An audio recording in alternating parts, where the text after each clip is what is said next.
La política y la democracia son dos ámbitos donde la desinformación también está presente y genera consecuencias que hoy se consideran un riesgo para la seguridad de un Estado.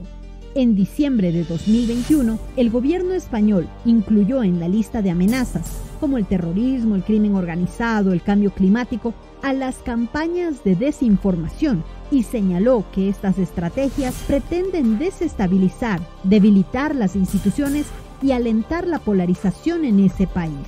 En Ecuador, el fenómeno de la desinformación aún es tratado por varios sectores en iniciativas aisladas y no como un problema que puede afectar al país. La desinformación lo que hace es, con herramientas de manipulación de información, lo que hace es generar un relato acorde a intereses de poderes, en este caso políticos, económicos o ideológicos, que lo que hacen es tergiversar la realidad y presentar un panorama o generar un relato acorde a lo que quiere que el poder se difunda y se dé a conocer y se posicione entre los ciudadanos. Quien habla es Pablo Escandón, doctor en comunicación y profesor de la Universidad Andina Simón Bolívar.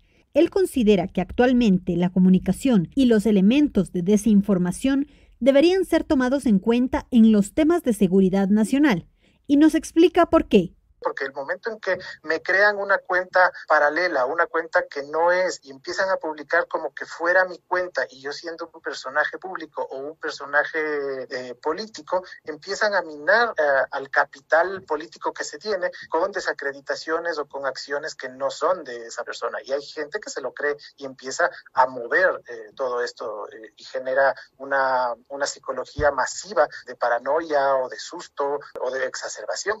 Además, los contenidos falsos o tergiversados afectan a los necesarios procesos de diálogo en una nación, como lo señala la doctora Patricia Hidalgo, directora de la Escuela de Comunicación de la Universidad Internacional del Ecuador y miembro de la Red de Politólogas.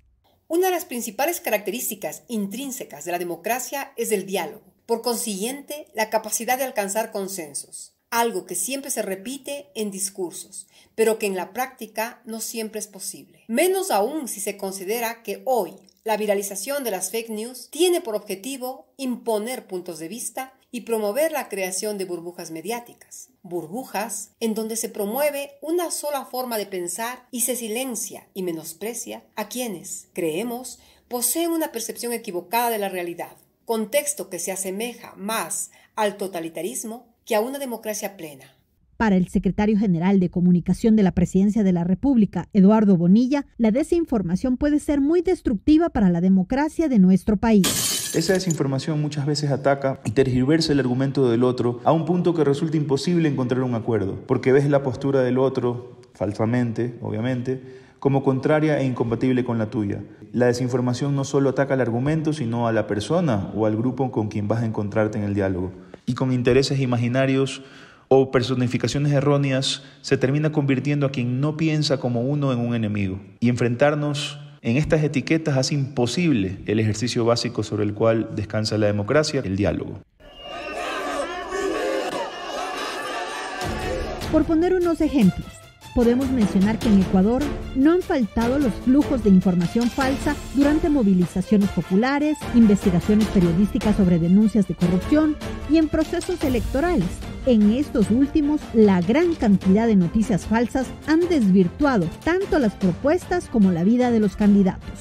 Basta con observar el debate en torno a las últimas elecciones presidenciales. Si gana cierto candidato, nos convertiremos en Venezuela. O lo que representa el otro candidato es la migración y el feriado bancario. Argumentos emocionales que nos impiden trascender y discutir las verdaderas respuestas que demanda el país. Los rumores y las noticias falsas minan la posibilidad de un debate serio, de confrontación de ideas e ideologías. Claro, siempre se activan las granjas de call center Y ahora es una estrategia y es una parte que está dentro de los presupuestos de las campañas políticas, tener granjas digitales. Y ahí generan las cuentas falsas y empiezan a producir contenido y siempre está relacionado con cosas, como te decía, completamente emotivas, con desacreditaciones, fundamentalmente con desacreditaciones y para encontrar fallas en la persona y de esa manera quitarle valor o autoridad a esa persona. La desinformación como fenómeno político comunicacional no es nueva, es tan antigua como la propaganda o la publicidad. Lo que ha cambiado es la velocidad con que se propagan los rumores gracias a las nuevas tecnologías.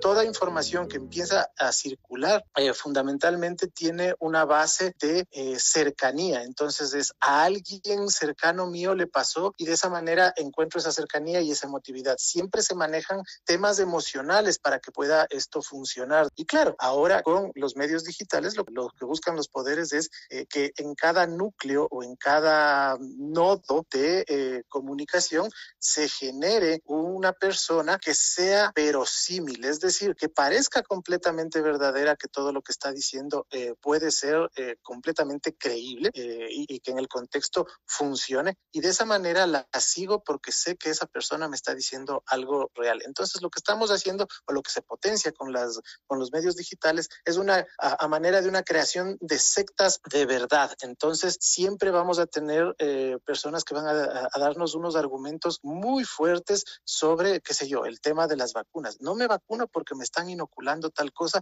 y de esta manera, mira cómo hay este montón de ejemplos y de pruebas científicas que te dan y por eso yo no me vacuno porque a la persona que le pusieron se afectó y estaba completamente sana.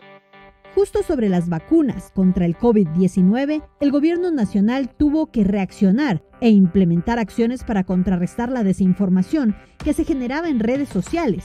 Eduardo Bonilla, secretario de Comunicación, nos cuenta qué fue lo que hicieron en este caso particular. Primero analizamos cuál era el mito, qué es lo que estaba rondando y por qué tenía cabida en la población. A partir de eso contrarrestamos con un mensaje de fuerza, por ejemplo, todas las vacunas son seguras, y a partir de ahí construir nuestro relato. Finalmente activar todos los canales de comunicación posibles, ya sea a través de campañas ciudadanas, a través de vocerías, en medios tradicionales y en redes. Asimismo buscamos aliados como la empresa privada que nos ayudó muchísimo en este proceso de vacunación y asimismo los medios de comunicación que aportaron cada uno con sus propias campañas. Hay que tener claro que si bien la desinformación opera en múltiples direcciones, se trata de un proceso organizado, pensado y preparado antes de ser difundido, como lo señalaba Íscar Blanco, periodista, director de marketing y capacitaciones de la misión de la Agencia de los Estados Unidos para los Medios Globales y La Voz de América, en el foro La Desinformación en Elecciones, realizado en mayo de 2021 por el proyecto Democracia Informada.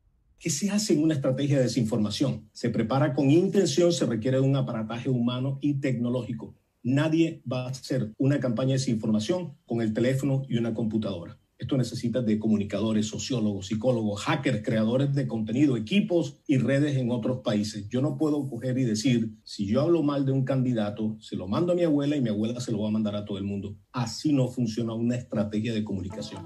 Los entrevistados consideran que hay que tomar en serio el tema de la desinformación en el país y hacer algo articulado entre ciudadanos y Estado para combatir este fenómeno que afecta a varios sectores. En ese sentido, la discusión hoy pasa en estrategias de educación y en promover, sobre todo, las slow news, es decir, incentivar a las personas a que no se queden con la primera idea que ven en Internet y redes sociales.